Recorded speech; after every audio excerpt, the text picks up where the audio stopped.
Bonsoir. La Bibliothèque publique d'information est heureuse de vous accueillir ce soir au lundi de l'INA BPI.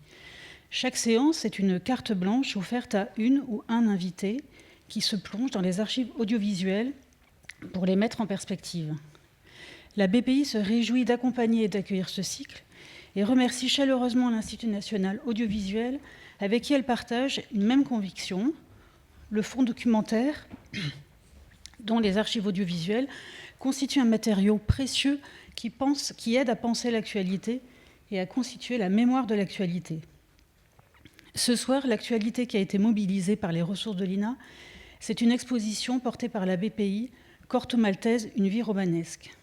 Située au 2e étage, elle s'inscrit dans le dispositif exceptionnel du Centre Pompidou, la BD à tous les étages. Du -1 au 6e étage, exposition, installation et programmation associée célèbrent la bande dessinée. C'est à cette occasion que nous sommes ravis d'accueillir Vincent Petit, éditeur aux éditions Casterman de l'œuvre d'Hugo Pratt. Vincent Petit, qui n'a jamais rencontré l'auteur, va nous révéler ce soir un portrait qu'il a tiré de ses ressources audiovisuelles de l'INA, des influences de Hugo Pratt, de ses liens avec les médias. Pour mieux comprendre ce qu'est une archive audiovisuelle et les métiers associés, chaque projection sera précédée par une présentation d'Emeline tu m'avais prévenu, d'Emeline Seignobos. Avant de lui laisser la parole, bien évidemment, je vous invite à voir et revoir l'exposition Corto Maltese, une vie romanesque, à arpenter les étages, à passer aussi par la librairie du Centre Pompidou qui déborde de bandes dessinées aux côtés des magnifiques catalogues des expositions, et aussi à suivre la programmation associée de BD à tous les étages. J'attire votre attention peut-être sur 2 événements portés par la BPI, donc le 3e lundi de Corto, lundi prochain, avec Thierry Thomas, et le jeudi de la BD, le 20 juin. Merci Agnès et bonsoir à toutes et à tous et bienvenue dans ce dernier lundi de l'INA de la saison 23-24. Alors, dernier lundi de l'INA de la saison, mais aussi 2e édition d'un lundi de l'INA accueilli par la BPI.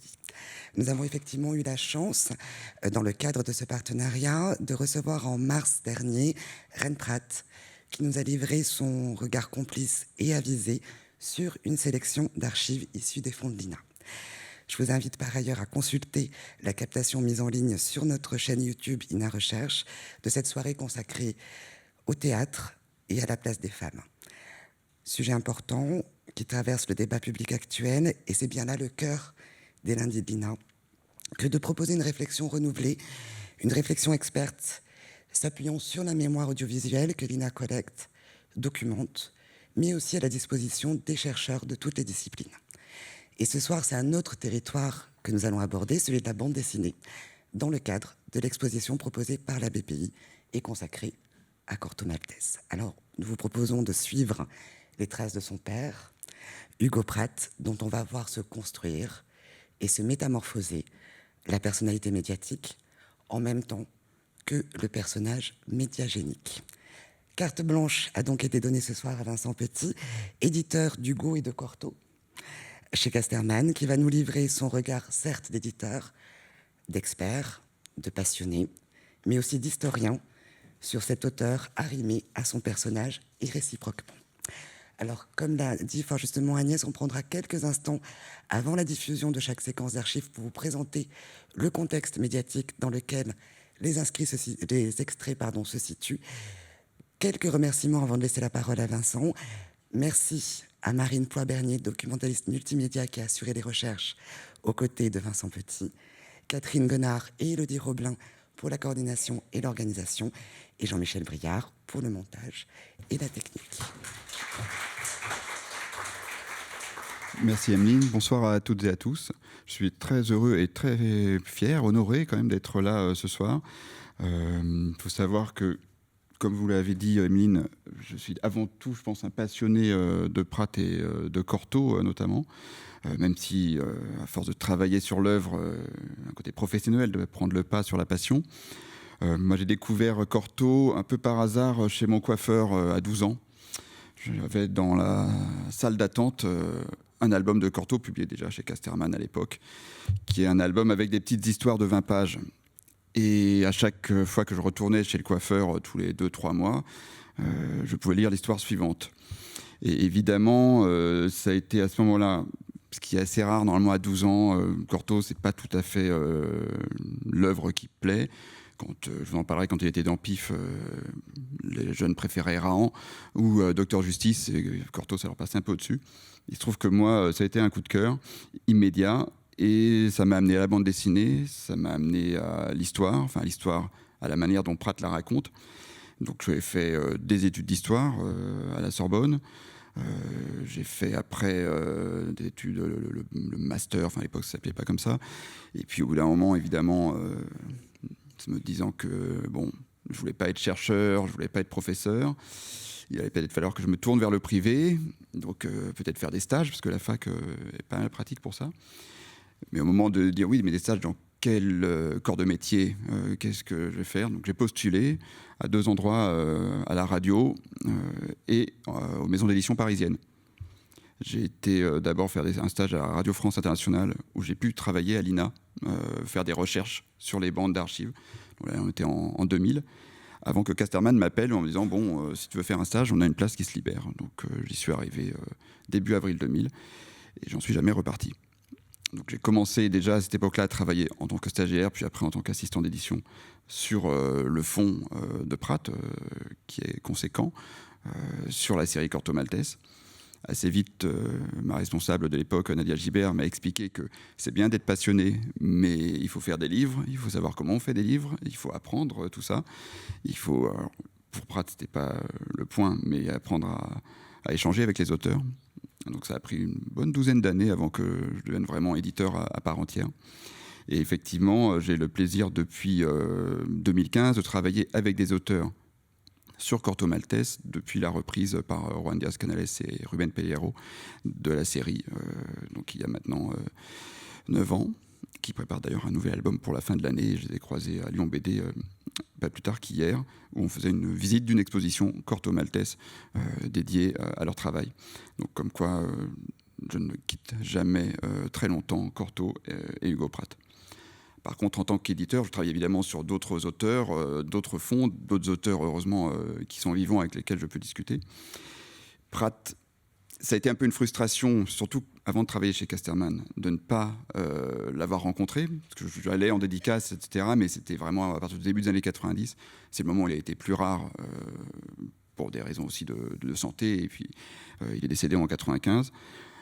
Je me souviens d'avoir pensé, quand j'ai entendu à la radio Hugo Pratt est mort, je crois que c'était le 20 août 95, enfin le lendemain en l'occurrence, mince, j'aurais plus jamais d'histoire de Corto Maltese.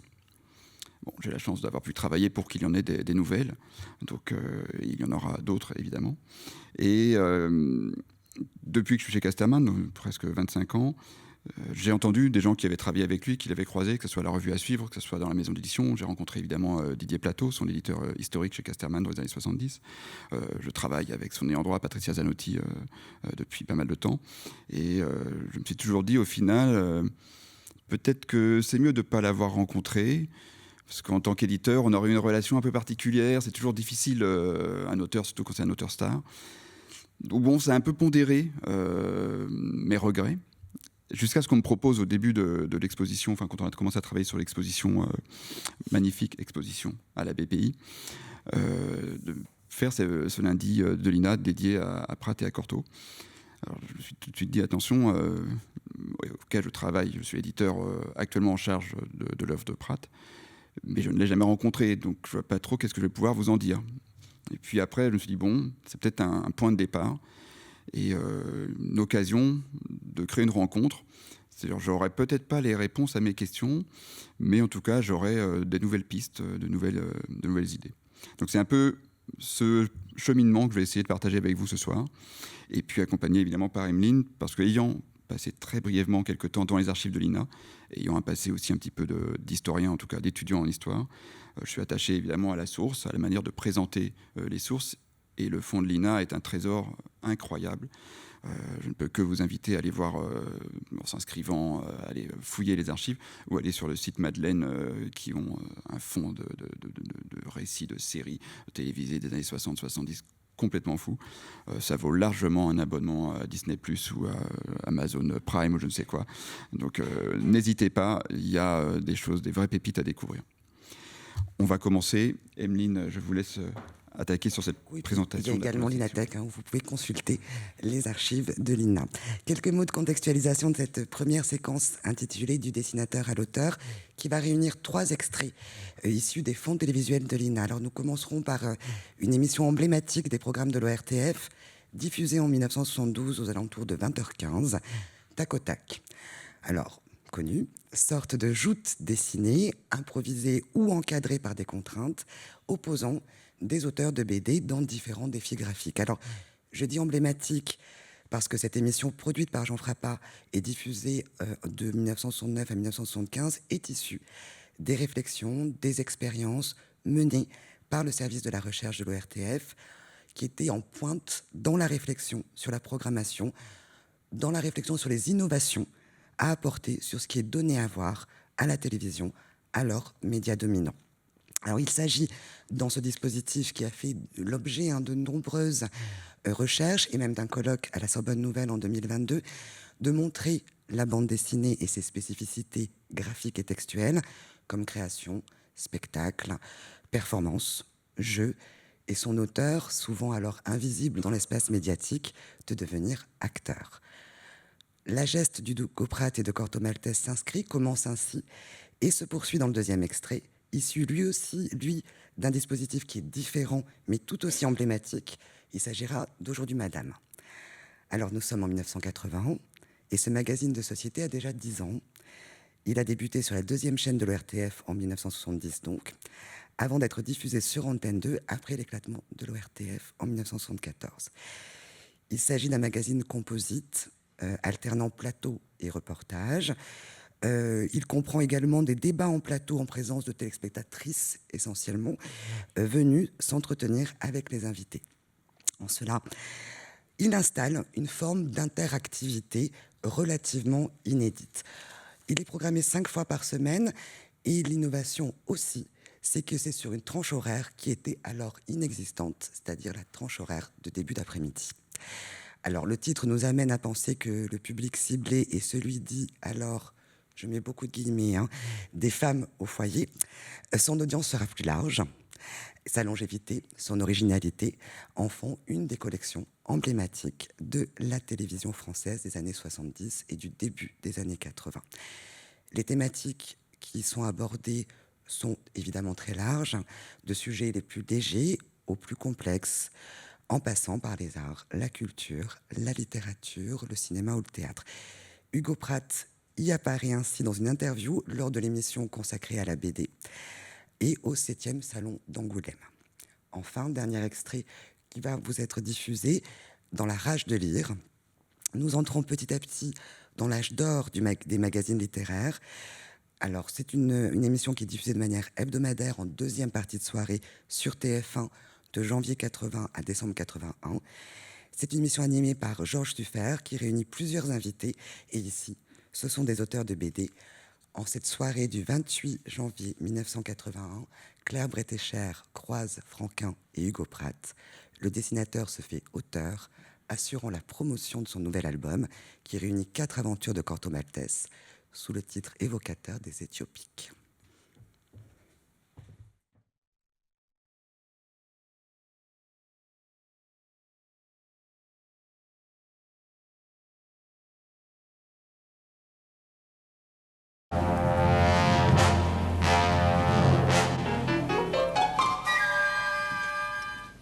Hugo Pratt, lui aussi, s'est pris au jeu. Il doit donc raccorder avec l'onomatopée numéro 2. C'est le fusain qui fait. Tu trouves pas, Forest? C'est le fusain qu'il a fallu. Je vois faire des paquets de...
ça va. Je sais pas ce qu'il fait, là.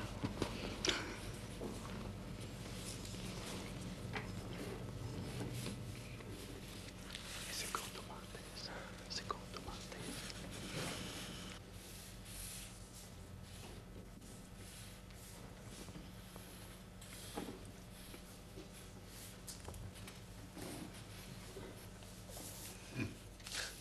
C'est très chouette, ça.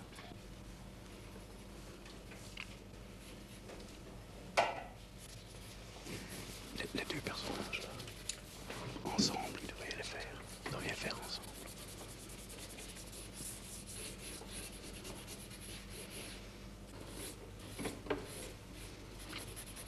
Oui, j'ai pas cherché à bien dessiner, mais j'ai fait un mauvais raccord de... C'était trop près. Trop près, ouais. La casquette là-haut.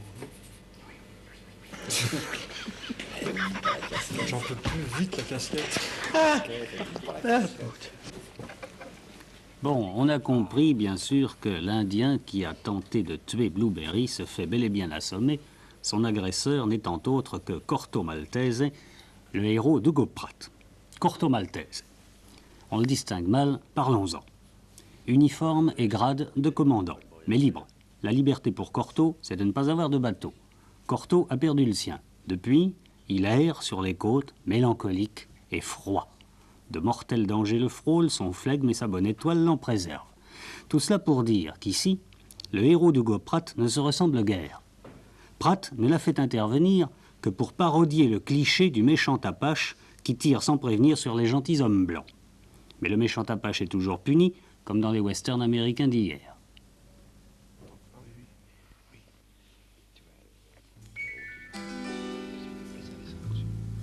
Le voici, Corto Maltese, à visage découvert. Il va vous apporter sans doute la solution de l'onomatopée numéro 3.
Avec Corto, vous essayez de retrouver un héros populaire, c'est ça? Et je cherchais de trouver une possibilité, un personnage qui peut être antagoniste de cette culture américaine, anglo-américaine, qui après tout, moi aussi, parce que moi je suis fils de Kipling, je suis fils de Melville, je suis fils de Stevenson, je suis fils de tout ça.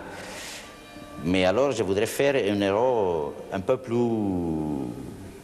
à nous, méditerranéen. Hein? Mais surtout, Corto est quelqu'un de très séduisant. Séduisant? Oui. Lui, oui. C'est facile d'être séduisante comme lui, hein, avec un carnet d'échecs dans son poche, de voyager comme ça, de l'autre côté, il va, il vient, mince, élégante, sympathique. Bon, vivre comme lui est facile. Est-ce qu'il y a un message dans Corto Maltese? Message de Corto Maltese? Eh, si. Il y a un message. Moi, je n'ai pas identifié encore ce message. Parce que quand moi, je me trouve avec les papiers pour faire le dessin. Alors, c'est un moment de solitude. Alors là, il commence à vivre Corto Maltese. Alors, Corto Maltese me regarde et moi, je le regarde et nous sommes tous les deux en ce moment. Un moment d'intimité. Et alors, le message. De la façon dont il me regarde, il me paraît qu'il me dit « Fais attention bien à les choses que tu me ferais dire. Hein? » Mais un message, je pense que c'est un message de liberté, un message de fantaisie, un message de possibilité de voir la vie d'une façon plus heureuse. Moi, je donne quelquefois la curiosité à quelque chose. Je donne des informations, par exemple des informations, si vous voulez, politiques, mais c'est ma politique. Moi, je fais attention à dire certaines choses. Mais je l'ai dit à travers des autres qui sont à côté de Corto Maltese. Corto Maltese, je pense que c'est un libertaire, c'est un peu anarchiste.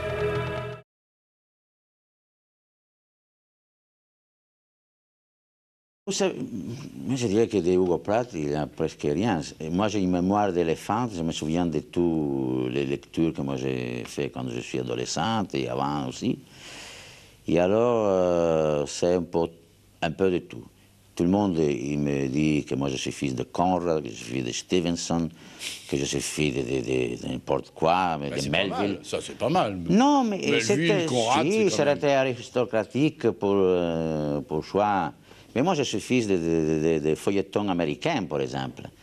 Et je suis des Anne Gray, de Curwood, des personnes avec moins d'importance dans de la critique. Mais si on voulait être plus méchant, lauréée. on dirait que vous êtes aussi fils de Pierre Loti. Pierre Loti? Oui. Tiens, ben, Pierre Loti.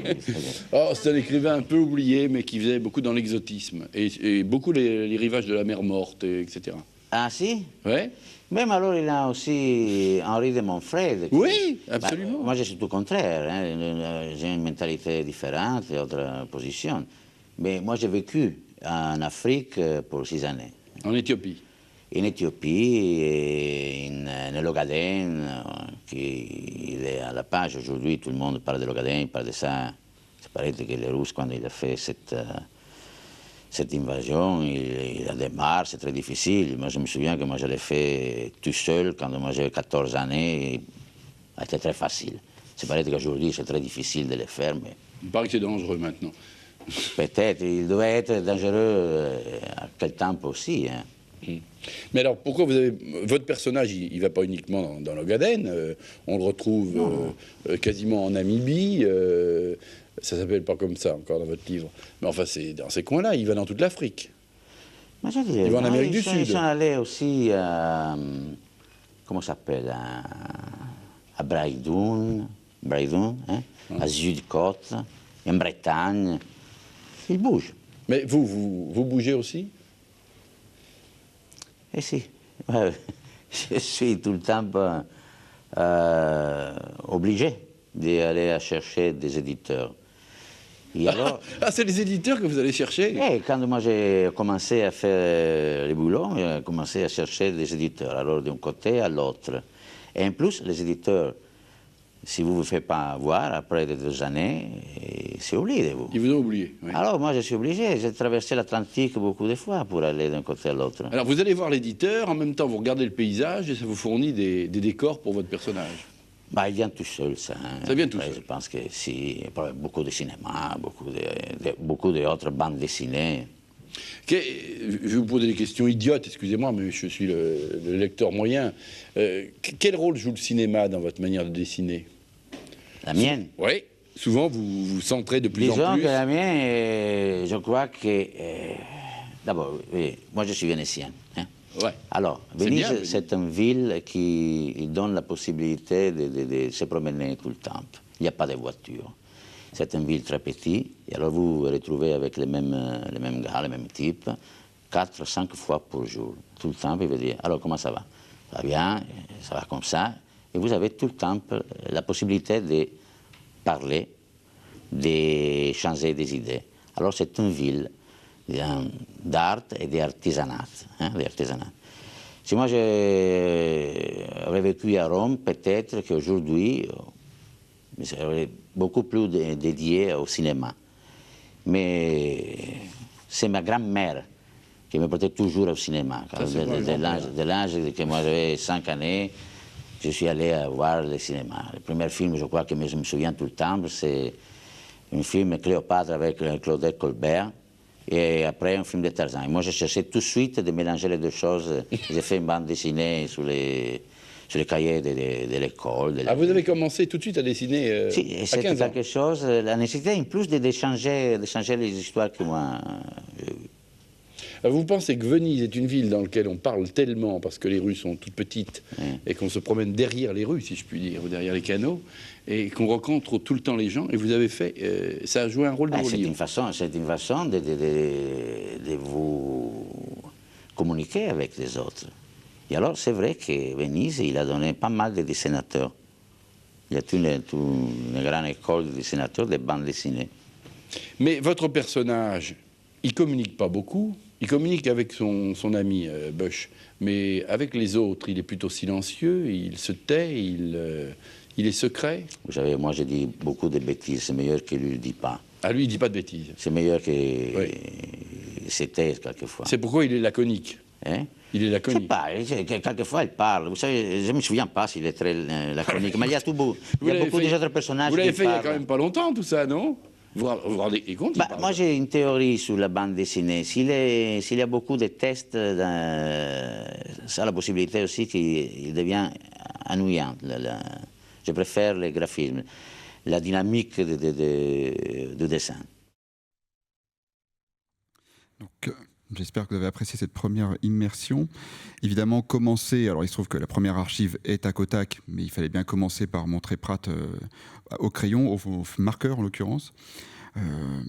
C'est toujours assez magique de voir un auteur dessiner, surtout quand c'est un auteur de l'envergure de Pratt.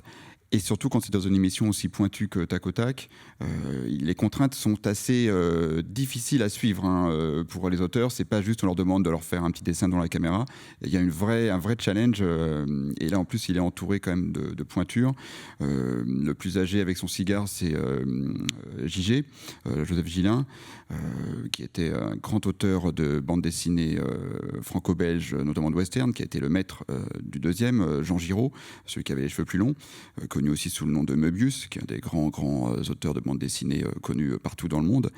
Et là, pour cette émission-ci, il n'y avait pas, mais il y avait deux parties. Et la première, Pratt faisait équipe avec Jean-Claude Forest, le créateur de Barbarella. Donc c'est quand même être pas mal entouré, surtout pour un auteur qui, au moment de l'émission Tac au Tac, avait publié que dans Pif encore. Donc c'était quand même vraiment au tout début. On le met à côté de vraies pointures de la bande dessinée franco-belge. Et a priori, il tient largement la dragée haute à ses partenaires. Et on le voit dessiner, on le voit évidemment mettre en scène Corto Maltese. Alors on pourrait penser que c'est que de la promotion, mais en fait c'était une nécessité dans la consigne pour la deuxième onomatopée. Il fallait que leur personnage principal apparaisse. Donc c'est pas que lui qui veut mettre en avant sa série.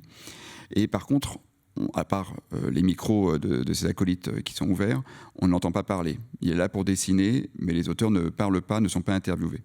On est en 72, la bande dessinée va pas mal évoluer dans la décennie qui suit. Il n'y a quasiment aucune archive vraiment intéressante, à part un petit micro au-dessus d'un stand à Angoulême, mais qui la qualité et puis la question sont vraiment bateau. Et après, on fait un saut directement jusqu'en 80. Dans ces années 70, beaucoup de choses ont changé pour Pratt. Un petit rappel, lui il est né en 27, Corto il l'a créé dans une revue en Italie en 67, il a déjà donc 40 ans, et il arrive en France en 70 pour travailler dans Pif. À ce moment-là, il décide de reprendre le personnage de Corto Maltese qui apparaissait dans La Balade de la mer Salée, qui était au début un personnage secondaire, et puis qui, au fur et à mesure de ce long récit fleuve de 163 planches, prend quasiment le devant de la scène, vole la vedette un peu aux jeunes adolescents qui étaient au départ les personnages principaux. Mais c'était terminé, c'était un album clos, on va dire. Et quelques années plus tard, la légende voudrait que dans le train qui l'emmène d'Italie à Paris pour rencontrer le rédacteur en chef de Pif, Georges Rieu, il a cette idée de ressortir Corto Maltese et de commencer à raconter ses histoires par des petites histoires courtes de 20 pages, donc l'inverse de ce récit fleuve inaugural, qui lui permettent, pendant quasiment 2 ans et demi, de donner à voir chaque mois ou toutes les 6 semaines, une facette différente de son personnage. Ça commence dans les Caraïbes, il va faire un petit peu de chasse au trésor, il va faire un petit peu d'espionnage, un petit peu d'aventure presque ésotérique avec des cultes vaudous, mener quelques guérillas, un peu le marchand d'armes. Chaque nouvelle histoire, une nouvelle facette du personnage. Et c'est là que ça va vraiment installer Prat auprès du public français. La balade va être publiée en album chez Casterman en 1975. Un album 160 planches, en noir et blanc, souple, ça n'existait pas à l'époque. Si vous vous souvenez des albums de Spirou, de Tintin ou d'Astérix, vous voyez le format standard de la bande dessinée. Il y a quelque chose de très particulier dans ce livre, qui a été créé quand même pas mal de temps avant. D'ailleurs, chez Casterman, on a les archives de l'éditeur à l'époque qui sont conservées à Tournai, en Belgique, et où dès qu'il reçoit l'objet, donc c'est quasiment le même que celui-ci, vraiment un gros livre, il se dit là, on tient quelque chose. Et on a des téléx où il demande à ses secrétaires d'envoyer cet exemplaire à des auteurs, notamment à Tardy, à Forest, à Comès, en disant là, on a quelque chose, on leur passe commande de récits, noir et blanc, pagination illimitée, à destination plutôt d'adultes, et avec une véritable vocation littéraire. Et on voit vraiment la réception de cet album qui va changer quelque chose dans la carrière d'Hugo Pratt, dans la vie d'éditeur de Casterman aussi, puisque c'est aussi notre virage vers un public adulte, et dans la bande dessinée, parce que très rapidement, Hugo Pratt va être invité à faire l'affiche du Festival d'Angoulême, je pense que c'est en 1974, si je ne me trompe pas, et puis il va aussi gagner un premier prix, mais un petit peu plus tard, du meilleur album étranger, mais là on sera déjà au début des années 80. Et d'un seul coup, quand on le retrouve dans Aujourd'hui Madame, là il est interviewé, c'est un sujet, et puis surtout après sur le plateau de La Rage de lire, d'un seul coup on lui pose des questions, il y répond, et il peut dérouler quelque part son message, en tout cas sa vision de la bande dessinée. C'est intéressant, et je pense que c'est aussi une des clés du succès de Pratt en France, en dehors de son œuvre seulement, c'est un auteur qui parlait français.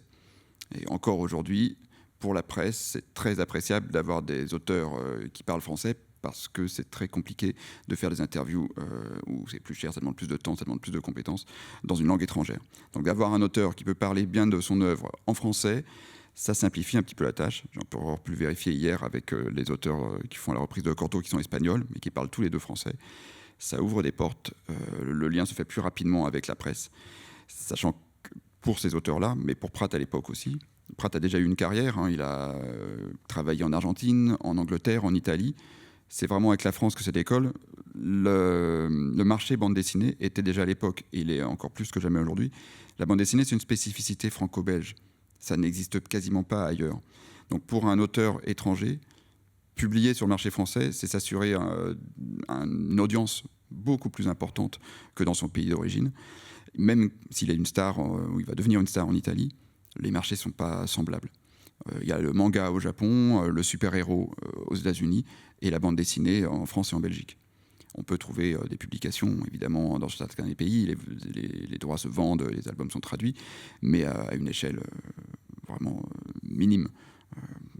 Je vous donne un exemple, quand on fait la reprise de Corto Maltese en 2015, en France, on a dû faire 150 000 exemplaires de la version couleur, ce qui était déjà pas mal. En Italie, ils étaient très contents, ils ont réimprimé, ils ont fait vraiment, ça a été un énorme événement. Ça a été 10 000 ventes. Donc il y a quand même un petit gap. Donc pour Pratt, il a un enjeu. Il a une commande en allant travailler pour PIF. Il voit bien que le marché est là.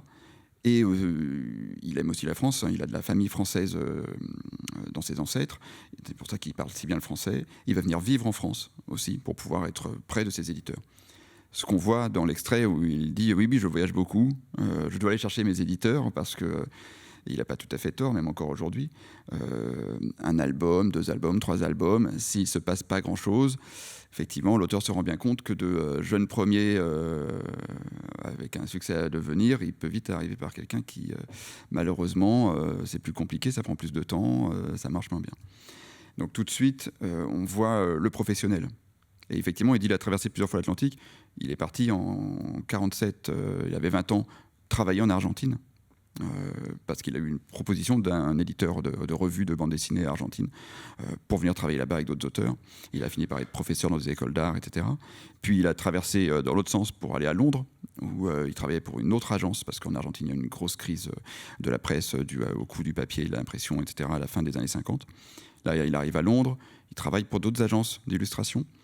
Il a fait des centaines de planches dans ces dizaines d'années passées entre l'Argentine et l'Europe, avant de revenir en Italie au milieu des années 60. Donc effectivement, il sait ce que c'est. C'est pas une figure de style.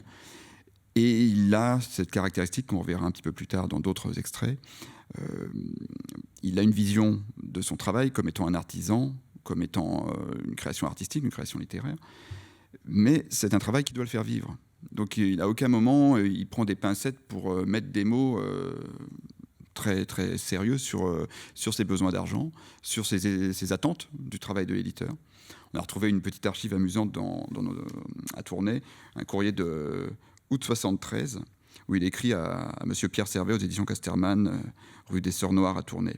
Monsieur Servet, avant de vous donner une réponse quant au titre de mes futurs albums, j'ai une importante remarque à vous faire.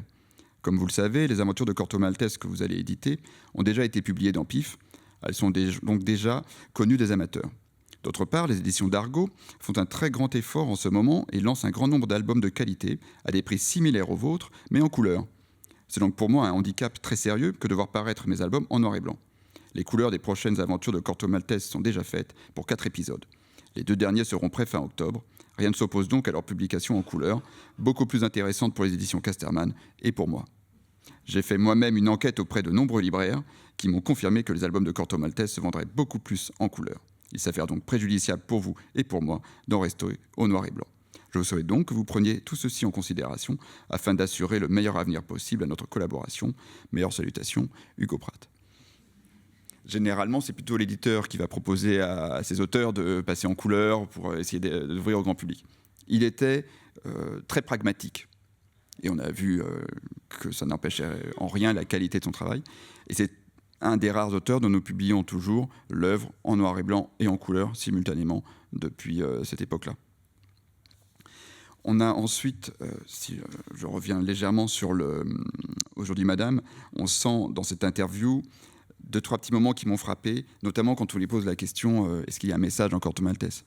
On le voit qu'il hésite, mais en grand professionnel, donc ça c'est une technique orale, il va répéter, il dit oui, un message dans Corto Maltese, bien sûr, et là il commence à raconter une histoire, c'est quand même sa grande force, et qui lui laisse le temps de réfléchir à une réponse à donner qui viendra beaucoup plus tard, à la fin de sa diatribe, où il se dit, voilà, quand je mets en scène Corto Maltese, je commence à discuter avec lui, j'ai une responsabilité, il me demande des choses, c'est un moment d'intimité, tout ça c'est très juste. Et puis à la fin, et oui, donc le message, oui, c'est un message de liberté, de fantaisie, bon, tout ça pour arriver à une réponse assez simple.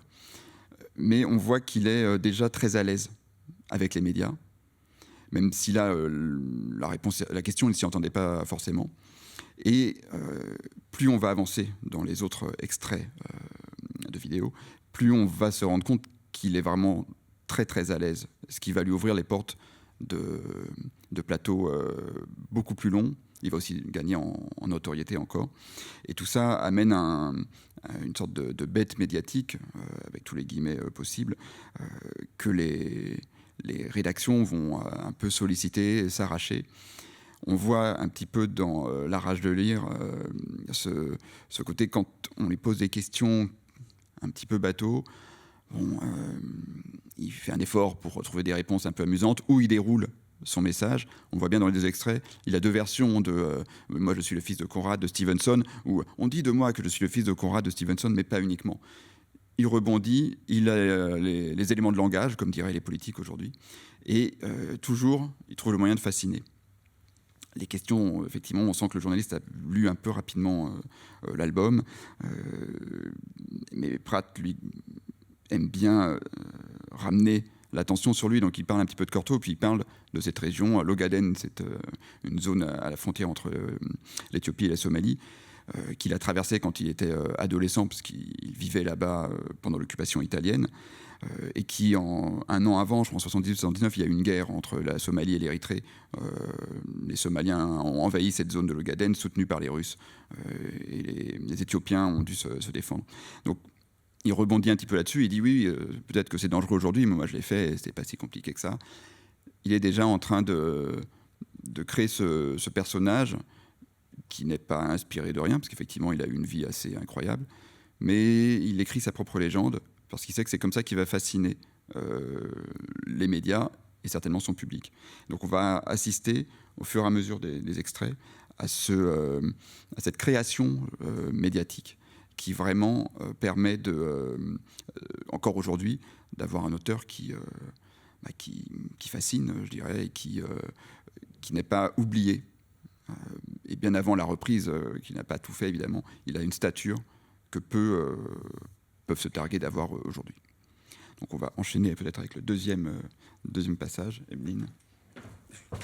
Oui, donc deuxième séquence pour introduire cette deuxième séquence intitulée « De la BD à la littérature dessinée ». Donc quelques mots sur les 3 extraits à venir. Le premier est issu du magazine de l'aventure, diffusé en 1981 sur TF1 vers midi.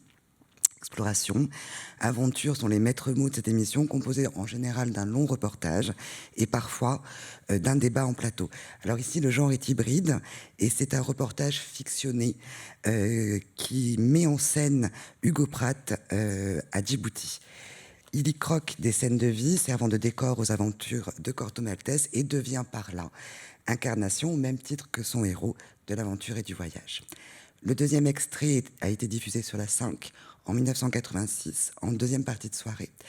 Nous entrons ici dans une nouvelle ère de la télévision marquée par l'émergence des chaînes privées, dont la 5 et la privatisation de la première chaîne. Alors une nouvelle ère marquée par de nouvelles formes de programmation, dont l'émission hebdomadaire Mode, etc., sous-titrée Le magazine des 1001 rêves.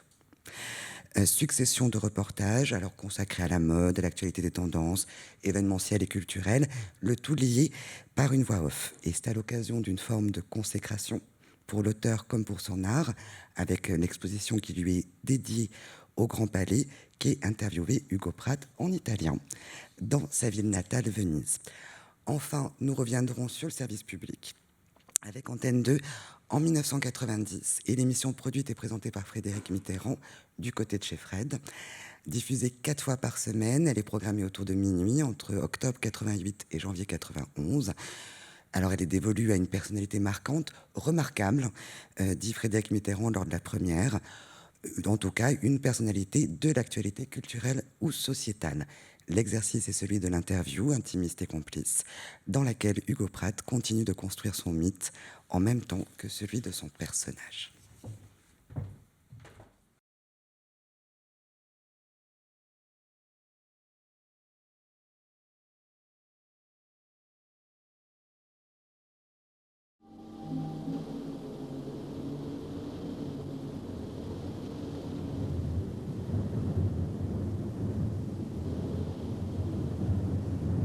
Amsterdam there was a maid, mark well so what I said. In Amsterdam there was a maid and she was mistress of a trade. I go no more a-rowing with you, fair maid. A-rowing, since a-rowing has been my ruin. I go no more a-rowing with you, fair maid.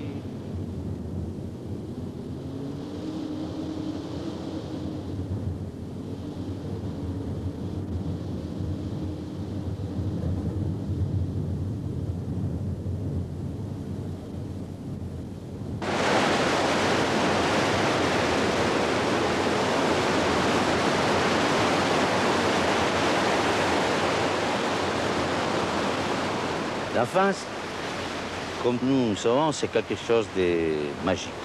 Magique parce que c'est un mélange entre la réalité et après les rêves, la fantaisie, tout ce monde mélangé entre la réalité et l'onirique. Et c'est une chose très, très importante. Pour moi, avoir vécu en Afrique à l'âge des gens... Moi, j'ai commencé à être adolescente parce que je suis arrivé que c'est entre 9 et 10 années. A été la découverte, et plus que la découverte, c'est c'est l'encontre avec les mêmes approches. Et je rappelle que moi, quand j'ai commencé à lire, par exemple, certaines bandes dessinées, alors, par exemple, je raconte des fables, je raconte des contes féeriques, métaphysiques, de toutes ces choses-là. C'est justement la possibilité qui me donne de réentrer, de sortir de ce monde comme ça. Moi, je le fais avec une certaine possibilité, parce que j'ai un entraînement de quand moi j'ai été gosse. Je me souviens parfaitement qu'un enfant se dit qu'il peut entrer dans le monde de l'effet, le monde féerique, quand il veut, et sortir quand il veut. Par contre, pour un adulte, entrer, c'est très beau, mais sortir, c'est très difficile. Vous comprenez? Et alors, il y a beaucoup des adultes qui restent comme ça, disons, un peu bloqués dans quelque chose qui se paraît un peu infantile. Mais dépend de quelle façon quelqu'un a vécu ça. Moi, je crois que j'ai été très contente. Je me sens très à l'aise. Lasser quelquefois le monde quotidien pour entrer dans un monde de fantaisie. Le dommage de tout ça, c'est que quand nous avons l'âge de la fantaisie, en général, nous la vivons sans nous rendre compte de ce que nous avons. Et nous arrivons à un certain âge, bon, maintenant, que par exemple, il voudrait être interdit, il voudrait interdire la fantaisie. Et nous sommes déjà alors trop vieux pour nous rendre compte de ce que nous avons définitivement perdu pour certaines tabous, certaines choses qui nous ont interdit de rêver encore, enfin, c'est ça.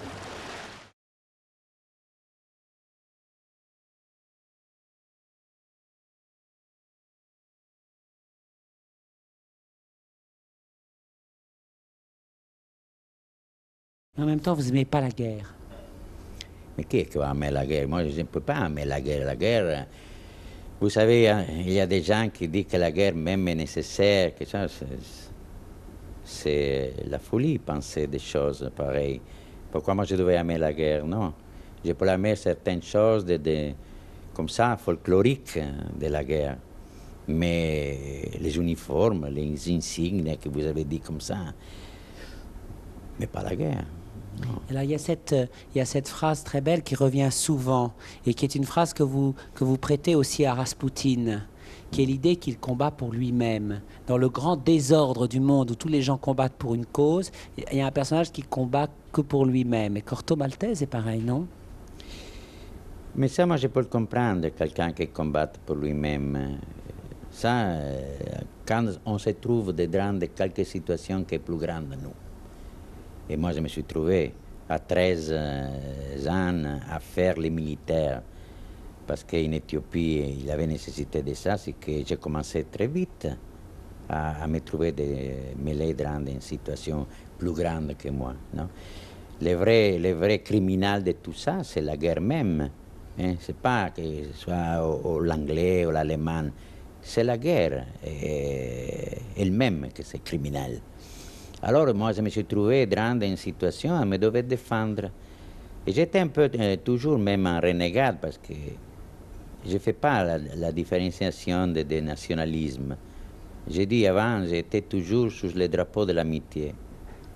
Et c'est vrai. Même si moi, j'ai fait les militaires avec les Italiens à ce moment-là, de l'autre côté, il y avait des parents à moi qui sont des Anglais, qui sont des Français.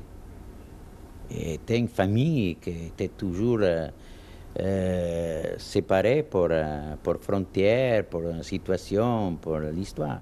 Et je me demande si ce n'est pas le même problème avec Corto Maltese. C'est-à-dire que finalement, faire un film de Corto Maltese, ça ne sera jamais aussi bien que ce que vous avez fait. Est-ce que vous êtes posé la question quelquefois? Moi, je me la pose la question, ce sont les autres qui me l'ont dit. Ce sont les autres qui me posent la question, mais moi je pense qu'on devait regarder les choses un peu différemment. Parce que, évidemment, les dessins fixes, il a quelque chose, il a un mystère, il y a quelque chose de mystérieux, l'image fixe. Que non, les dessins, sinon pas les dessins animés, mais en live, quand vous avez les mouvements. Alors, la bande dessinée, il peut le prêter à le cinéma, son personnage, ses histoires, son scénario. Et là, je prends les paroles de Fellini même, qui a dit, il peut prêter tout ça, mais jamais la beauté de l'image fixe, que c'est comme un papillon cloué dans de l'évelure. Alors un papillon cloué, mais la boîte est magnifique, Hugo Pratt. Vos scénarios sont extraordinaires. Le scénario de Corto Maltese en Sibérie, par exemple, c'est l'histoire d'un film que moi je n'ai jamais vu et que je pense que je ne verrai jamais. Je crois qu'il y a déjà la possibilité d'une démarche. Moi, j'ai commencé à donner une histoire à un metteur en scène très jeune français qui s'appelle Oliver Austin. Un Jesuit Joe, il est parti au Canada pour le faire. Et maintenant, je sais qu'il y a même des producteurs français qui sont bien disposés à mettre un grand paquet d'argent à l'américain pour faire un Corto Maltese. On verra si c'est vrai, parce que jusqu'à ce moment-là, moi, je n'ai jamais fait rien, parce qu'il n'avait jamais un producteur sérieux derrière, chez Frédéric. C'est ça l'affaire. Tout le monde, il veut prendre Corto Maltese, faire un paquet pour faire des affaires. Et moi, je ne laisse pas faire cette affaire. Parce que s'ils devaient rire eux, je veux rire avec. Non, je ne les laisse pas rire tout seul. Alors, il faut qu'on se quitte maintenant, Hugo Pratt. Je voulais juste vous demander une dernière chose. Il s'est passé en 1989 tellement de choses tout à fait passionnantes, notamment ce qui s'est passé en Roumanie ou ce qui s'est passé en Tchécoslovaquie avec l'élection de Václav Havel, par exemple. Est-ce que si Corto Maltese a commencé sa carrière en 1905, maintenant qu'il a bu son élixir de vie, est-ce qu'on peut espérer qu'il va la poursuivre dans ces pays-là en 1989? Est-ce que ça l'attire? Vous savez, c'est une question que moi je me fais moi-même avec Corto Maltese. Qu'est-ce qu'il pourrait trouver, disons, durant les prochaines années? Mais je crois que si il a le don de l'imagination, la possibilité encore de rêver, sûrement il va trouver une réponse à tout ça. Il se va ubiquer, il est élastique, il va trouver la possibilité de s'échapper d'un endroit pour entrer à un autre monde plus doré. Il y a toujours une petite frustration de présenter que des extraits. Je vous invite, si vous avez l'envie de poursuivre en allant voir le premier documentaire, La balade plus loin, parce que là on est sur la fin de la séquence, mais il y en a pour 1 heure, où on suit en Éthiopie une équipe de tournage qui essaie de trouver Pratt qui leur échappe tout le temps. C'est complètement dingue. Il ne parle pas de Corto, à chaque fois qu'il le croise, il lui parle à peine. Il y a une interview, c'est Pratt qui s'interviewe lui-même avec un double. Donc c'est à la limite du documentaire. Mais on voit une sorte de mythe. Alors, il se trouve que Jean-Claude Guibert, le réalisateur, est un ami de Pratt. Ils se sont retrouvés sur l'Afrique et sur l'Éthiopie en particulier. Et donc, il lui sert sa propre légende, je dirais, sur un plateau d'argent. Et Pratt s'amuse à faire l'acteur. C'est quelque chose qu'il a depuis toujours. Quand il était en Argentine, il a participé à des romans photos. Il a aussi tourné pour le cinéma dans un film de Léos Carax qui s'appelait Mauvais Sens, si je ne me trompe pas, en 86, où il y avait quand même Michel Piccoli, Juliette Binoche, Denis Lavant, où il jouait un gangster qui s'appelait Boris. Curieusement, il devait avoir un peu le physique de l'emploi. Donc il aimait ce côté jouer des rôles, être le centre de l'attention aussi. Et dans cette émission, c'est ce qu'on lui propose, mais à un degré inégalé et qu'on reverra après. Il y a une scène, il est nu dans la mer en train de laver son linge. On dit, quel est l'intérêt quand on interviewe un auteur de bande dessinée? Non, on ne parle pas de l'auteur de bande dessinée, on parle à l'homme qui a eu une vie incroyable, qui devient le propre héros d'aventure. Et cette vie, ce vécu assez dingue, lui permettent de gagner en aura, tout simplement. Et effectivement de fasciner beaucoup plus que des auteurs qui auraient été à l'école et puis étudié, et puis se seraient mis à leur table à dessin et auraient dessiné, et puis auraient fait une œuvre chouette. Mais bon, à part parler de leur œuvre, ils n'ont pas grand-chose à raconter.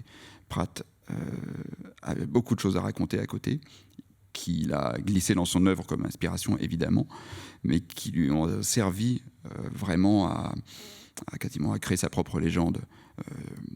Pas dans un but purement égotique, mais surtout dans un but... il était intéressé à ce qu'on parle de lui, à ce qu'on l'interroge, à ce qu'on lui consacre, comme dans la dernière émission du côté de chez Fred, 1h20 de plateau en face à face. Lio, entre les deux, va être invité 2 fois à prendre la parole. Elle ne va pas dire grand-chose, et à chanter quand même un petit peu. On voit qu'elle est fascinée par Pratt. Ils se connaissent parce qu'il lui a réalisé une pochette de disque, parce qu'elle appréciait Corto Maltese, donc elle avait demandé de le rencontrer, donc il y avait déjà un échange entre eux. Mais on voit vraiment ce long format de l'émission littéraire, culturelle, qui effectivement, comme le disait Emeline, a explosé dans les années 80. Et là, ça va être un boulevard pour Pratt. Il va être régulièrement invité à prendre la parole très très longuement. Entre les 2 passages, vous avez glissé un petit extrait d'une, parce que j'aime bien entendre la voix de Pratt en italien, même s'il est souvent couvert par le doublage. Il y a quelque chose aussi de fascinant chez un homme polyglotte. Donc là, il parle en italien, c'est sa langue maternelle. Vous l'avez entendu pas mal de fois en français. Au début de la balade, enfin de l'extrait de la balade plus loin, il chante en anglais un petit chant traditionnel. Il y a des passages en Argentine, on le voit chanter en espagnol, prendre la guitare et entonner des chansons. C'est quelqu'un qui pouvait passer d'une langue à l'autre à une vitesse assez folle. Qui a aussi, par les langues, ça lui a permis d'avoir accès à des sources, à des archives conséquentes. On connaît sa bibliothèque aux plus de 17 000 volumes, et il lisait en anglais, en espagnol, en français, en italien. Je pense même qu'il arrivait à se débrouiller en allemand, sans parler de langues anciennes qu'il pouvait un peu regarder de près. Donc tout ça lui donne une manière d'accéder aux sources, peut-être mon point de vue historien, diverses, et surtout sans limitation de langue. Et donc dans les influences, dans les inspirations et dans le matériel de départ de ces aventures pour Corto, c'est beaucoup plus facile pour Corto de voyager dans plein de pays où Pratt est allé et où Pratt connaît bien la culture locale, les œuvres, les archives, les mythes archéologiques, etc. Donc c'est vrai que tout cet ensemble fait de Hugo, au début des années 80, le bon client pour la presse.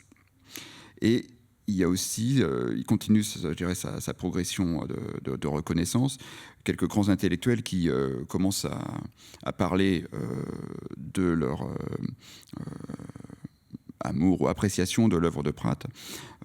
Notamment, alors on connaît un peu Umberto Eco, qui à cette époque-là commence à être vraiment aussi très connu. Et puis François Mitterrand, qui était président et qui est interviewé. Alors, c'était une interview un petit peu intéressée, c'est pour le magazine À Suivre des éditions Casterman. En février 89, il dit « J'ai peut-être un faible pour Corto Maltese, non que je ressemble au héros d'Hugo Pratt, mais je ne m'ennuierai certainement pas dans la peau de cet aventurier laconique, solitaire, esprit libre, au confluent de plusieurs cultures. » Comme quoi, même s'il est président de la République, il a un peu de temps pour lire des bandes dessinées. Et Umberto Eco qui a dit une citation qui a été souvent reprise par la suite, « Quand je cherche à me détendre, je lis un essai de Engels.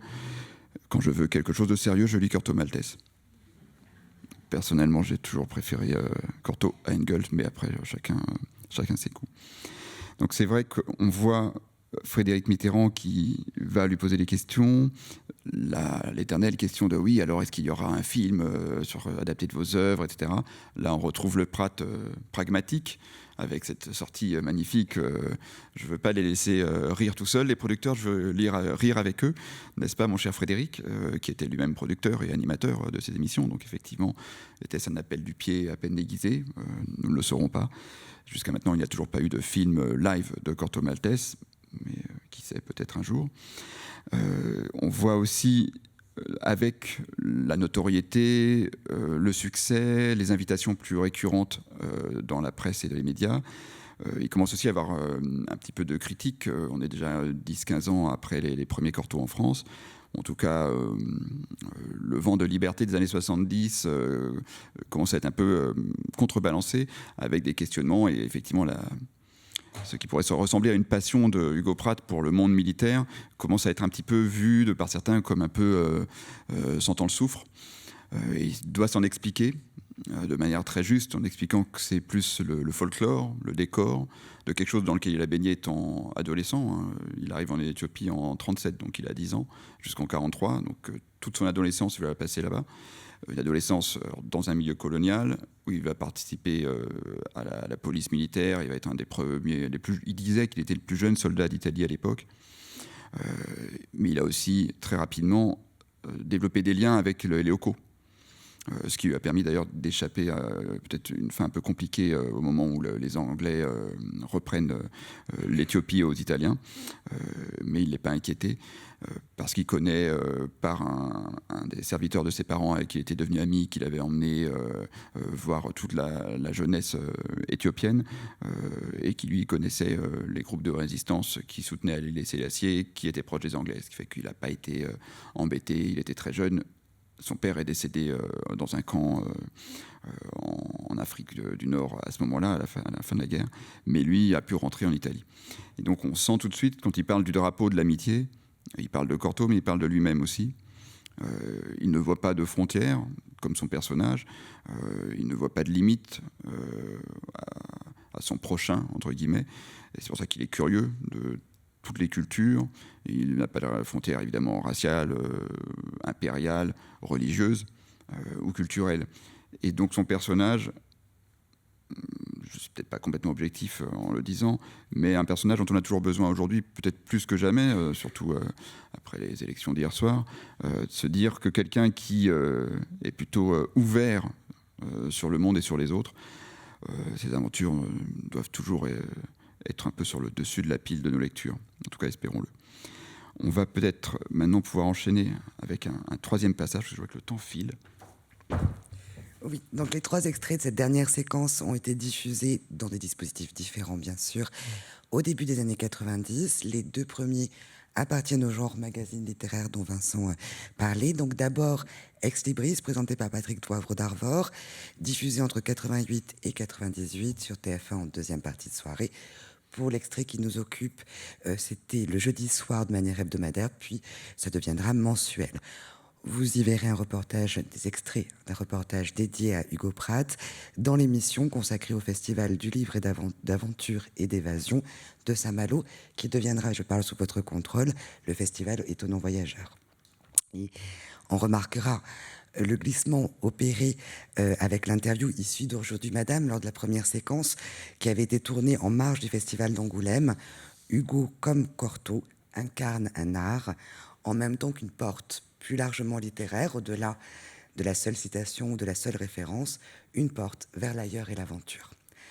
Ensuite, Caractère, créé et présenté par Bernard Rapp, diffusé de manière hebdomadaire sur Antenne 2, puis France 2, de 90 à 92, en deuxième partie de soirée, où nous verrons Hugo Pratt dans sa maison en Suisse, avec une émission spéciale qui lui est consacrée. Et enfin, dernier extrait de Thalassa, le magazine de la mer, hebdomadaire historiquement produit et présenté par Georges Pernaut, diffusé en prime time à partir de septembre 75 sur FR3, puis France 3. Alors, on ne le présente plus, mais je vais le faire quand même. Magazine composite consacré à la mer, à ses enjeux écologiques, sportifs, humains, économiques, historiques, qui affiche l'une des plus grandes longévités du paysage audiovisuel français. Pendant 26 minutes, nous suivons Hugo Pratt sur l'île de Pâques à l'occasion de la sortie du dernier album Corto Maltese, écrit et dessiné de ses mains.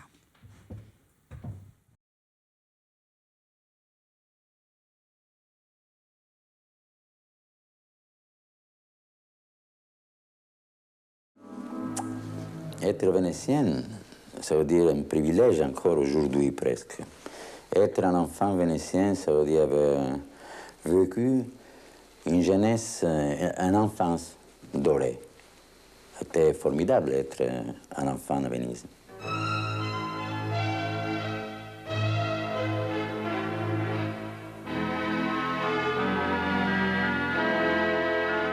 J'ai été élevé par des femmes.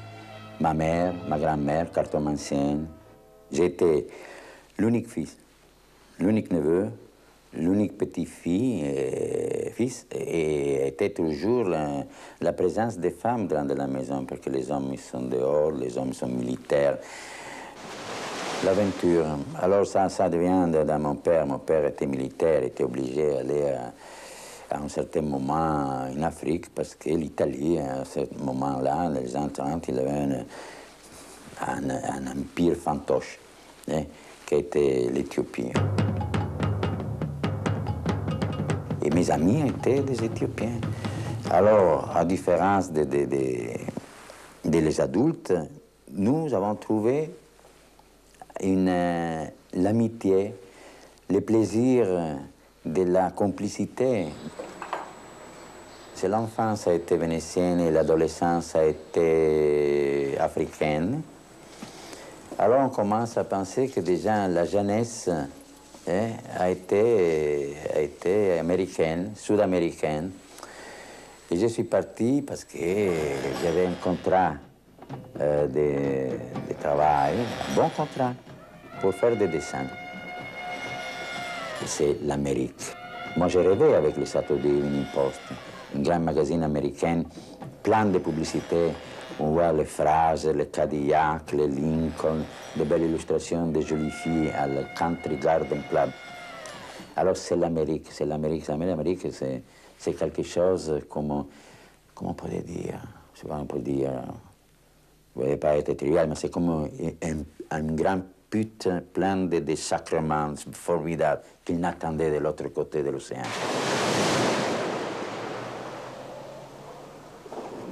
Par contre, je trouvais que le Sud-Amérique, l'Argentine, le Brésil, étaient formidables aussi. J'ai trouvé un autre entourage, un autre type de gens plus proches à moi, avec une grande disponibilité, une grande générosité. Ça, c'est notre histoire. Alors moi, j'ai fait des lectures inutiles. Et j'ai dit que rester inutile aujourd'hui, c'est une lutte quotidienne vis-à-vis de la culture officielle, vis-à-vis de la culture alternative.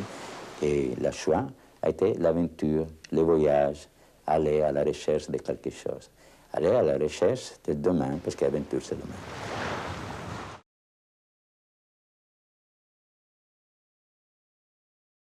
Corto Maltese, quand avez-vous, vous, rencontré pour la première fois Corto Maltese? Mais Corto Maltese, comme j'ai dit avant, c'est la somme de plusieurs expériences. J'ai trouvé Corto Maltese quand j'étais matelote, quand j'ai fait les marins moi aussi, parce que j'étais à la marine marchand pour très peu de temps.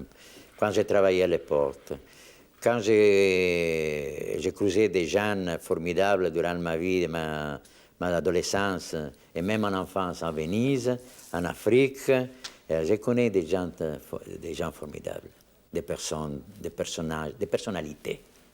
Alors j'ai mis tout j'ai fait un assemblage de tout ça. Et est sorti un personnage comme Corto Maltese. Corto Maltese est devenu bien peut-être parce qu'il est né à un certain moment particulier. Il est né quand il avait l'air d'une possibilité de la contestation juvénile de 68. Il est né en 67. Il est né en 67. La balade, c'est 67. Ouais, ouais. Il est né là, à ce moment. Et moi, j'avais envie de faire une histoire qui provient d'un monde exotique, pacifique. J'ai vu beaucoup de cinéma. Et j'ai pensé que plutôt que faire un aviateur, même l'aviateur a été fait pour Milton Caniff avec Steve Kenyon, alors il était déjà fait, ou Johnny Hazard, avait fait déjà Frank Robinson. Je pensais qu'un marin, il avait quelque chose de plus romantique. C'est un bon personnage, il avait quelque chose qu'on peut trouver difficilement aujourd'hui. Alors, il n'est pas trop loin, il n'est pas trop proche, il me donne la possibilité de jouer sur une affaire mystérieuse de sa personnalité. Et c'est comme ça qu'il est né. Bon, c'est formidable d'entrer dans le monde de la fable, de l'imagination, de la fantaisie. L'important, c'est, et moi je l'ai dit plusieurs fois, c'est pas moi que j'ai dit ça, c'est Tolkien qui a dit quand un gosse il entre dans le monde féerique, il peut entrer quand il veut, il peut sortir quand il veut. Mais quand un adulte il entre dans le monde féerique, c'est très beau, mais c'est très difficile de sortir après. Il est piégé. Et voilà. Et alors, disons, moi je trouve que Tolkien il a raison, mais peut-être que moi je suis resté. Il y a beaucoup de gens qui disent « mais toi, tu es resté dans un monde infantile. » Bon, formidable. Moi, je préfère rester dans le monde infantile et de faire ce que je fais plutôt qu'entrer dans le monde des adultes gris et tristes. Ça ne m'intéresse pas. Ça m'intéresse de vivre certaines choses. J'ai la possibilité, peut-être la qualité de les faire bien. Alors, pourquoi pas?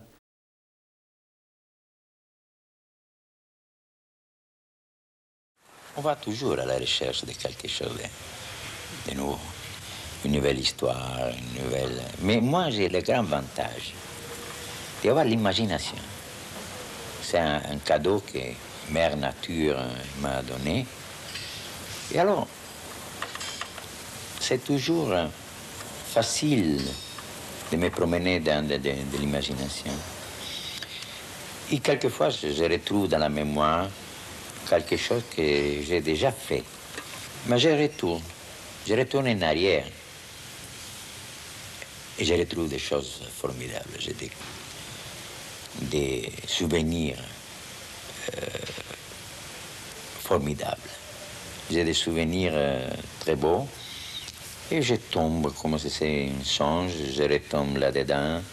Je me trouve très bien avec les anciens copains, les anciennes choses, les retours, les mêmes pays. Plutôt qu'aller les miens, mais je retourne. Le marin aux semelles de vent se sent très vite à l'étroit s'il doit rester en place. L'aventure n'est-elle en fait qu'une interminable fuite? Vous savez, je ne suis pas le seul qui a pris la fuite pour vivre. Il y a beaucoup. Écoutez, quand on pense par exemple à Gauguin, lui aussi a pris la fuite pour aller vivre sa propre vie justement dans ces côtés de l'hémisphère, à Tahiti et tout ça. Il y a des amis à moi qui ont pris la fuite, ils sont sortis pour dire, comme toujours, prendre un paquet de cigarettes et ne plus jamais retourner à la maison. Il y avait un autre, je ne sais pas comment il s'appelait, un navigateur français. Ah voilà, qui devait, quand il est retourné sur les docks, qui avait la famille, et tout le monde dit papa, papi, papi. Il a fait un virage, il est reparti encore une fois. Je trouvais formidable ce type-là. Je me fais rire, évidemment. Je m'excuse avec la famille de lui, non? Oui, mais je trouve encore que l'homme, il avait encore une nécessité de partir, d'aller. Bon, c'est un autre Ulyssiade, non? C'est Ulysse toujours. Donc on retrouve tout d'abord Pratt à Saint-Malo. On voit tout de suite des thématiques qu'il a déjà eues. Cette hiérarchisation de sa vie qui commence à être bien rodée, le discours est précis. L'enfance vénitienne, forcément dorée. L'adolescence africaine, aventureuse, très formatrice, surtout en temps de guerre. Et puis ensuite... sa jeunesse argentine, on sait que non seulement il avait un très bon contrat, mais que là-bas, il a eu une carrière et des aventures professionnelles qui l'ont formé, mais surtout très agréables. Il avait du succès, il avait de l'argent pour vivre. Les gens disent qui l'ont connu à l'époque, quand on voulait aller à la soirée qu'Hugo Pratt organisait, on n'avait pas besoin de donner l'adresse au chauffeur de taxi, il savait où c'était. Voilà. Les voisins aussi, a priori, le savaient bien où c'était. Donc c'était tout le temps la fête, la jeunesse, vraiment un tourbillon de vie, jusqu'à ce que cette crise arrive et qu'ils disent, bon, ça a été bien, ça ne peut pas continuer, allons chercher ailleurs, repartons. c'est aussi quelqu'un qui avait peut-être du mal à tenir en place. Il est allé chercher du travail, il est allé voyager beaucoup pour réaliser ses œuvres. Mais c'est vrai que cette présentation enfance, adolescence, jeunesse éclaire une partie de son œuvre et une partie de ce plaisir. Il y revient régulièrement sur cette particularité, je dirais, qu'on pourrait aujourd'hui, je crois qu'on appelle ça le syndrome de Peter Pan, de ne pas vouloir sortir du monde de l'enfance. Il se trouve qu'il en a fait son travail, si on résumait la bande dessinée à quelque chose associé à l'enfance. Effectivement, pourquoi aller chercher plus loin et aller dans le monde des adultes gris et ennuyeux? C'est une question importante, mais lui, il a trouvé sa réponse. On a ensuite, on le voit dans sa maison à Grandvaux, en Suisse. Pour un aventurier, il a choisi comme dernière demeure, au sens propre comme au sens littéral, parce qu'il il a enterré là-bas, un petit village juste à côté de Lausanne, sur les bords du lac, au milieu des vignes, dans une grande maison qui avait son studio, avait des grandes baies vitrées qui donnaient sur une vue incroyable. Et sa tombe est toujours au milieu des vignes, avec une vue sur le lac, avec les montagnes françaises en face. C'est vraiment magnifique. À chaque fois qu'on y passe, on peut comprendre qu'il a décidé de s'arrêter là. Et on voit un peu tous ses livres derrière. On voit évidemment l'interview longue. Là, cette fois, c'est pas lui qui vient sur un plateau, mais c'est le journaliste qui vient jusque chez lui, qui fait le pèlerinage jusqu'à Grandvaux, jusqu'en Suisse. À l'époque, il n'y avait pas les lignes TGV, ça devait prendre un petit peu de temps pour y aller. Et qui va l'interviewer pendant près d'une heure sur l'ensemble de son œuvre, de sa vie, lui parler de Cortot. Il va évidemment continuer à définir le personnage. Mais il y a toujours quelque chose que j'ai apprécié aussi au fur et à mesure de ces extraits. On voit le temps qui passe, on le voit qui vieillit, on voit une intensité par contre toujours intacte jusqu'aux dernières images qui sont peu d'années avant son décès, une fascination dans le regard qui est assez proche du regard de Cortot, qui est souvent dessiné en scope, si on pouvait dire, dans les albums. Il a quelque chose qu'on voit bien sur cette photo-là aussi, des yeux qui fascinent, que ce soit la caméra, les photographes et les journalistes qui l'interviewent. Et on est toujours dans ce plaisir de le retrouver. On voit que son discours est de plus en plus apaisé. On sent une certaine impatience à avoir du succès avec les contrats avec les éditeurs, avec les producteurs, etc. Quand on le voit dans la maison à Grandvaux ou dans la dernière séquence dans le Pacifique, il est beaucoup plus calme, détendu. Le Pacifique réalise effectivement un peu son rêve d'aller dans cet espace-là, là où Gauguin, Stevenson sont allés terminer leur jour. C'est vraiment une sorte de pèlerinage, toujours pour une raison de travailler sur un album, là, en l'occurrence sur Mu, pour préparer, parce que c'est son travail, il doit aller faire des repérages, et en même temps cocher un peu des cases sur sa carte de l'imaginaire. Il y a eu des passages, là il n'en parle pas, mais on sait qu'il allait en Afrique pour essayer de retrouver la tombe de son père. Il dit d'avoir trouvé un endroit, si les biographes ne sont pas certains que c'était réellement cette tombe-là, parce qu'à l'époque, les prisonniers militaires n'étaient pas forcément enterrés avec leur nom, leur matricule, etc. Et Pratt disait qu'il avait retrouvé la tombe de son père dans un cimetière musulman, alors que normalement, on ne peut pas enterrer de non-musulmans dans un cimetière musulman. Donc, est-ce une légende? Est-ce une réponse qu'il aurait trouvée? Est-ce qu'il y croyait? En tout cas, il avait réglé cette filiation. Il allait là, ok, ça c'est fait. Il allait en Irlande, en Angleterre, pour essayer de répondre à ses envies de rêve et d'imagination celtique, que ce soit du côté des Chevaliers de la Table Ronde, que ce soit du côté de Shakespeare. Dans l'album Les Celtiques, notamment, il rend hommage à toute cette tradition du nord-ouest de l'Europe. Il a vécu en Angleterre, hein. On voit beaucoup de ses aquarelles. Il a suivi quelques cours à l'Académie royale d'aquarelle de Londres, qui a permis d'avoir cette petite corde de plus à son arc, qu'on peut voir dès qu'on regarde des travaux ou la couverture médiatique de l'exposition, notamment dans les dernières semaines.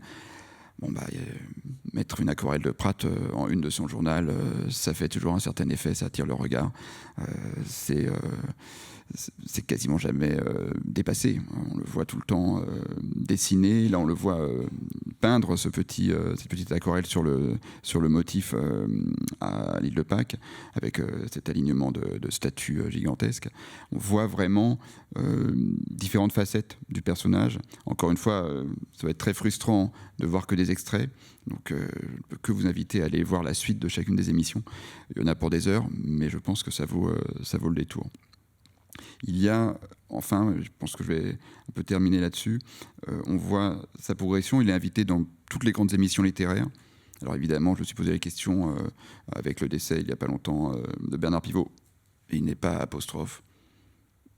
Je ne sais pas, est-ce qu'il y a eu beaucoup d'auteurs de bande dessinée à cette époque-là invités à apostrophe, ou est-ce que ce n'était pas fait? Ça restera une inconnue. Et puis, il y a quand même ce plaisir pour le journaliste de quasiment toujours aller chercher les mêmes questions, les mêmes réponses, juste en fait pour l'entendre réciter presque ou raconter son histoire. Ils ne sont pas très à aller chercher la petite bête, à essayer de lui montrer ses contradictions, à essayer de lui dire mais entre la fable et la réalité, qu'est-ce qui est vrai? On se doute bien que tout n'est pas complètement ce qu'il a raconté. Il faisait son propre biographe. Bon, et même les quelques biographes qui ont parlé de lui étaient des fans ou des amis, donc avec une objectivité certainement un peu discutable. Mais on va pas le titiller. Je pense qu'en fait, il y a un plaisir juste à l'écouter, à le regarder, à partager ce moment-là pour le journaliste dans sa maison ou pour celui qui va le suivre dans le Pacifique. Et cette espèce de plaisir de recevoir la parole, le discours de cet auteur, il est, je crois, toujours aussi contagieux. En tout cas, ce sera à vous de me le dire dans quelques instants. Donc, il va rester un petit moment, évidemment un peu obligatoire, de remerciements, mais qui sont très sincères pour m'avoir permis d'être là avec vous ce soir. Alors évidemment, toute l'équipe de la BPI, Monica et Emmanuel, les co-commissaires de l'exposition, qui sont les premières à avoir pensé à moi pour cette soirée. Il y a aussi évidemment l'équipe de l'INA, avec Emeline, avec Marine, avec Catherine. C'est un travail très complexe, parce que moi on m'envoyait toutes les archives déjà arrêtées avec le minutage, avec des bancs de lecture en ligne, c'était très pratique. J'ai plus besoin de me déplacer, je suis pas allé à la maison de la radio dans la tour au centre où il y avait les archives dans le temps. Je sais pas si elles y sont encore d'ailleurs à cet endroit-là. Et il y a un plaisir de se dire alors là je vais prendre ah non attendez je vais changer, mais là c'est trop court. Il y a eu beaucoup de patience aussi parce que c'est fait un peu sur du long terme. Donc merci beaucoup pour l'occasion et pour tout le travail. Et puis évidemment au Centre Pompidou qui accueille en ce moment cette grande rétrospective de bande dessinée qui a permis grâce à la BPI ce focus sur Prat. Si vous vous intéressez un petit peu à la bande dessinée, je ne peux que vous inciter à aller voir l'exposition du 6e étage. Vous pouvez en croire un professionnel, ça n'a jamais été fait avec cette ampleur-là nulle part. C'est exceptionnel. Il va falloir y retourner parce que c'est extrêmement riche. Je crois qu'il y a 750 originaux. Il y a eu des choix qui ont été faits qu'aucun professionnel n'aurait pensé à faire et qui sont extrêmement pertinents quand on les voit réaliser. Un soin à apporter à la scénographie, c'est dingue. Mon seul problème, c'est comment trouver assez de temps pour pouvoir y retourner, pour passer des heures dans chacune des salles. Et ne faites pas l'impasse sur les petits focus dans les collections permanentes au 5e étage. Il y a notamment des planches de Winsor McCay, le papa de Little Nemo, qui sont hallucinantes. On en voit de temps en temps quand on est professionnel, parce qu'on va un peu partout pour voir des expos. Elles ne sortent pas souvent. Là, elles sont vraiment... il faut les chercher, mais quand vous les aurez trouvées, vous verrez, c'est magnifique. Il y a du Calvo, il y a beaucoup d'auteurs de partout dans le monde, des Japonais, des Américains, des Européens. C'est exceptionnel. Ça dure jusqu'en novembre, donc on a le temps d'y être et d'y passer du temps. Et je pense que ça ne peut que donner envie de se replonger dans des lectures, de découvrir des choses. C'est vraiment magnifique. Et là-dessus, je rejoindrai Prat pour finir. Quand on a la chance de faire un métier qui nous ramène tout le temps à ce qu'on a aimé quand on est enfant, je crois qu'on n'est pas à plaindre, on est plutôt privilégié. Bon, il me reste peut-être à vous souhaiter une bonne fin de soirée. Et puis merci beaucoup pour votre présence. Un immense merci à Vincent Petit pour cette plongée passionnante dans les archives d'Hugo Pratt. Grand merci également évidemment à Lina pour cette précieuse collaboration et à toute l'équipe de la BPI, spécialement la régie. Je vous rappelle que la conférence sera disponible dans les prochaines semaines sur les sites de Lina et de la BPI. Je vous invite également à venir voir l'exposition Corto Maltese, une vie romanesque à la BPI jusqu'en novembre, donc vous avez le temps. Et je vous donne rendez-vous lundi prochain, le 17 juin, pour un entretien avec Thierry Thomas, auteur de la biographie Hugo Pratt trait pour trait, en entretien avec Olivia Gesbert. Merci beaucoup, bonne soirée.